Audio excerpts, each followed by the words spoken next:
एक चीज हमसे छूट गया था, पहले वो कर देता हूं। हमने ये तो बताया कि भारत की 80% समस्याओं का रूट काज करप्शन और पॉपुलेशन एक्सप्लोजन है, और भारत में मैंने कानूनों का भी जिक्र किया। कानून कैसे काम करते हैं एक बार एग्जांपल देता हूं, ये भ्रष्टाचार खत्म कैसे होगा उसको मैं बंद कर देता हूं। टर्की में एक आदमी को एसएमएस भेजा, ये तुम्हारी लॉटरी आई हुई है, इसको क्लिक करो, और उसने क्लिक किया तो उसका बैंक अकाउंट हैक हो गया। ऐसा एसएमएस आप लोगों के पास भी आता है कि नहीं आता है? जोर से बोलिए। आता है, रोज ही आता है। तुम्हारा ये आया हुआ है, वो आया हुआ है, नौकरी आई हुई है, फला फला फला। 340 साल की सजा हुई है, 340 ईयर। एक आदमी को एसएमएस भेज के एक आदमी का बैंक अकाउंट हैक किया था।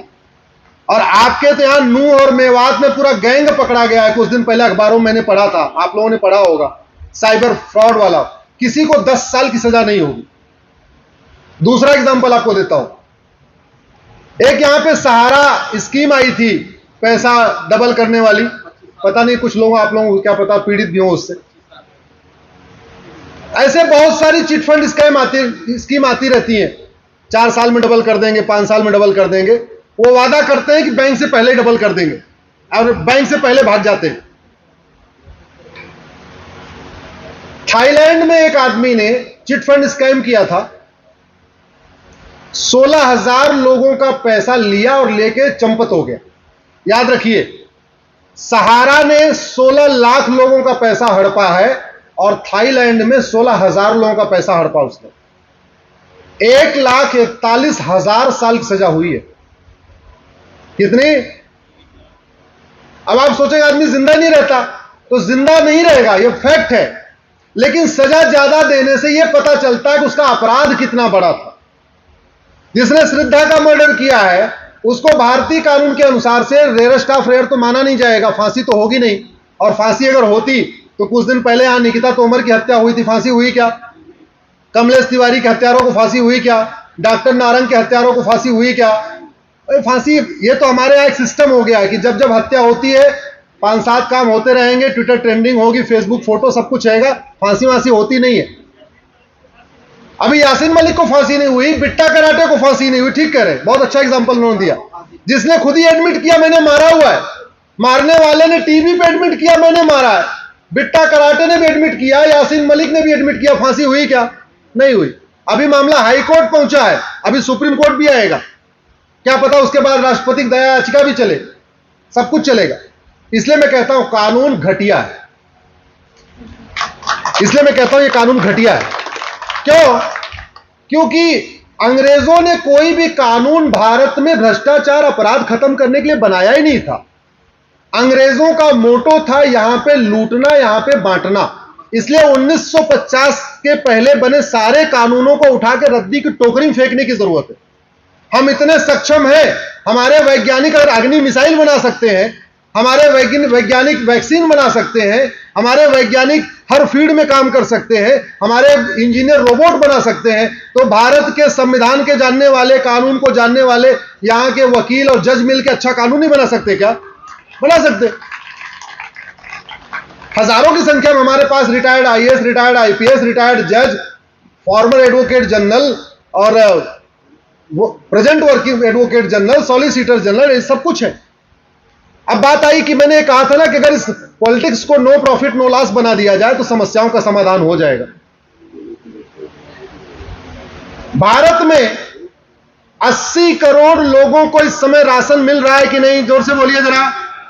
इसका मतलब 80 करोड़ लोग बीपीएल हैं कि नहीं?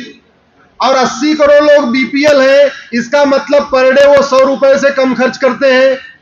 तो जो लोग 100 रुपए से कम खर्च करते हैं, उनको 100 रुपए से बड़े नोट की जरूरत है क्या? जोर से बोलिए।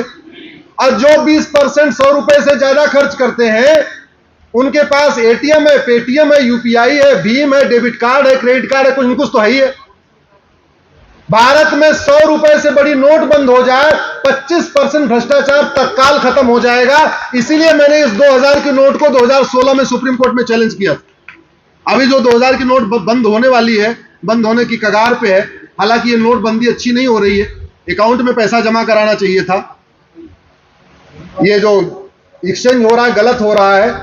ये जो एक्सचेंज हो रहा है, इससे जितने ड्रग स्मगलर हैं, काउ स्मगलर्स हैं, गैंगस्टर्स हैं, किडनैपर हैं, माफिया हैं, सारा पैसा व्हाइट करते जा रहे हैं। इसलिए ये नोटबंदी अच्छी नहीं है, खाते में जमा होना चाहिए था। मैंने इसको भी सुप्रीम कोर्ट में चैलेंज किया है कि ये नोट बदली जो है प्रक्रिया ठीक नहीं है, केवल खाते में जमा होना चाहिए, सीधे बैंक में नहीं। बाकी 2000 के नोट वाला मैटर तो अब खत्म हो गया, चूंकि वापस हो गई तो पीआईएल ऐसी खत्म हो गई। 100 रुपए से बड़ी नोट बंद हो जाए, 25% भ्रष्टाचार कटारिया जी तत्काल खत्म हो जाएगा। पूरी दुनिया में आप उठा के देख लीजिए, जहां जहां भ्रष्टाचार कम है वहां पे मैक्सिमम करेंसी 100 है। यूरोप में मैक्सिमम करेंसी 100, अमेरिका में मैक्सिमम करेंसी 100, सिंगापुर की मैक्सिमम 100। जितनी बड़ी करेंसी होती है उतना ज्यादा, एक मिनट भाई साहब थोड़ा रुक जाइए ना। जितनी बड़ी करेंसी होती है उतना ज्यादा काला धन, जितनी बड़ी करेंसी उतना ज्यादा भ्रष्टाचार, जितनी बड़ी करेंसी उतना ज्यादा घूसखोरी, जितनी बड़ी करेंसी उतना ज्यादा हवाला। भाई एक अटैची में 100 रुपए की नोट अगर 1 करोड़ होगी, 2000 की नोट रखेंगे तो 20 करोड़ हो गई, हवाला बढ़ गया, सीधे सीधे बढ़ गए। तो जितना ज्यादा करेंसी की साइज छोटी होती है, इसीलिए आप देखिए पाकिस्तान में हम भारत से ज्यादा अराजकता है, ज्यादा भ्रष्टाचार है, क्योंकि वहां 5000 की करेंसी चल रही है। अमेरिका यूरोप में हमसे कम है, 50 और 100 की है, इसलिए वहां भ्रष्टाचार कम है। तो सीधे करेंसी का रिलेशन होता है। इकोनॉमिक्स का विषय है, इस पर डिटेल डिस्कशन कभी और कर लेंगे। दूसरा, भारत में 30 करोड़ परिवार है, 130 करोड़ आधार है, यानी हर परिवार में 3-4 आधार है। और 30 करोड़ परिवार हैं और 225 करोड़ खाते हैं। इसका मतलब हर परिवार में 5-6 खाते भी हैं। भारत में टोटल इस समय 225 करोड़ अकाउंट हैं। 48 करोड़ जनधन अकाउंट है, करीब 12 करोड़ सेविंग बैंक अकाउंट है, लगभग 5 करोड़ के आसपास करंट अकाउंट है, फिर पोस्ट ऑफिस वाला अकाउंट है। सारे अकाउंट मिला दीजिए तो टोटल 225 करोड़ खाते हैं। 225 करोड़ खाते हैं तो ये मान के चलिए कि 200 करोड़ के आसपास डेबिट कार्ड या रुपए कार्ड या कोई न कोई कार्ड भी इश्यू हुआ है, क्योंकि जनधन खाता वालों का भी रुपए कार्ड इश्यू होता है। तो जितने अकाउंट उतने कार्ड। तो सच्चाई तो यह है कि भारत में अगर कैश लेन देन की लिमिट कर दिया जाए, क्योंकि गरीब आदमी जो 80 करोड़ राशन लेने वाला है, वो कोई बहुत आईफोन नहीं खरीदा, रोज कार नहीं खरीदता, कोई महंगी चीज नहीं खरीदता, उसको जरूरत नहीं है। जो खरीदता है उसके पास पैसा है। अगर कैश लेन देन की लिमिट कम 5000 या 10000 कर दिया जाए, 25% भ्रष्टाचार और खत्म हो जाएगा। प्रॉपर्टी को आधार से लिंक कर दिया जाए, 25% भ्रष्टाचार और खत्म हो जाएगा। हमें रिवर्स इंजीनियरिंग करनी पड़ेगी, ऐसी स्थिति लानी, शिक्षा ऐसी हो जो संस्कारी बनाए और कानून व्यवस्था ऐसी हो कि आदमी चाह के भी भ्रष्टाचार न कम कर पाए। आदमी पैसा, चाहे वो हवलदार हो, चाहे थानेदार हो, चाहे तहसीलदार हो, चाहे वो डिस्ट्रिक्ट कोर्ट के जज भी आजकल खूब पैसा कमा रहे हैं, खूब घूस लेते हैं। वो पैसा करेंगे क्या? पैसा लेके आईफोन खरीदेंगे। अगर ये हो कि आईफोन आप चूंकि कैश में ले ही नहीं सकते हो, तो क्या करेगा? पैसा खाएगा। पैसा लेके कार खरीदेगा। अगर कार में ये हो गया कि आप कैश में खरीद ही नहीं सकते हो, आप 5000 रुपए से महंगा सामान कोई कैश में खरीद ही नहीं सकते हो। नहीं 5000 रुपए तो चलो 10,000 रुपए की, 10,000 से मैं जिस सामान की एमआरपी 9,999 है उसको तो कैश में खरीद सकते हो। जिस सामान की एमआरपी 10,000 से ज्यादा है उसको कैश में नहीं ले सकते हो। तो पैसा क्या करेगा? चाहे वो जज हो, चाहे तहसीलदार हो, चाहे हवलदार हो, पैसा खाएगा क्या? पैसा खाएगा नहीं। हमें रिवर्स इंजीनियरिंग करनी पड़ेगी कि पैसा आदमी ले ही ना, लेना चाहे तो भी ना ले, इस खौफ से मैं करूंगा जब खर्च ही नहीं कर पाऊंगा। अगर ये तय हो जाए कि फ्लाइट जो टिकट खरीदते हैं, एयर टिकट, जैसे ही 10,000 रुपए से ज्यादा का टिकट हुआ आप कैश में खरीद ही नहीं सकते, तो हवाई यात्रा भी नहीं कर पाएगा। एसी की ट्रेन में 10,000 से महंगा टिकट हुआ, आप कैश में खरीद ही नहीं सकते, तो एसी में चल भी नहीं पाएगा। होटल में 10,000 से ज्यादा का बिल आया, कैश में दे ही नहीं सकते, तो बेचारा महंगी होटल में जाएगा कहां? जब जितने लग्जरी आइटम हो कुछ खरीद ही नहीं पाएगा, तो घूस लेगा क्या कटारिया जी? लेगा क्या? आप बहुत भुक्तभोगी हो भ्रष्टाचार के, इसलिए आपका नाम ले रहा हूं। आप बहुत लड़ रहे हो, मैं आपको 10-12 साल से जानता हूं। आप सोचिए, सिंगापुर में फर्जी डॉक्यूमेंट बनाना बहुत ही गंभीर अपराध है। 20 से 50 साल की सजा होती है अगर आपने किसी को अवैध तरीके से वहां का कोई सर्टिफिकेट इश्यू कर दिया, चाहे बर्थ सर्टिफिकेट इश्यू कर दिया, ड्राइविंग लाइसेंस इश्यू कर दिया, कुछ भी अगर आपने गलत तरीके से इश्यू किया, गंभीर अपराध। हीनस क्राइम माना गया 20 से 50 साल। भारत में लाखों की संख्या में फर्जी वोटर आईडी बने हुए हैं। किसी को आजीवन कारावास, फांसी क्या छोड़ियो 10 साल सजा हुई क्या? नहीं हुई।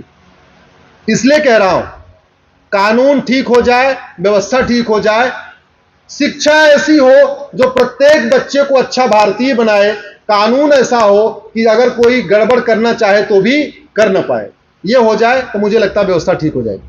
धन्यवाद। कोई सवाल है क्या? जी।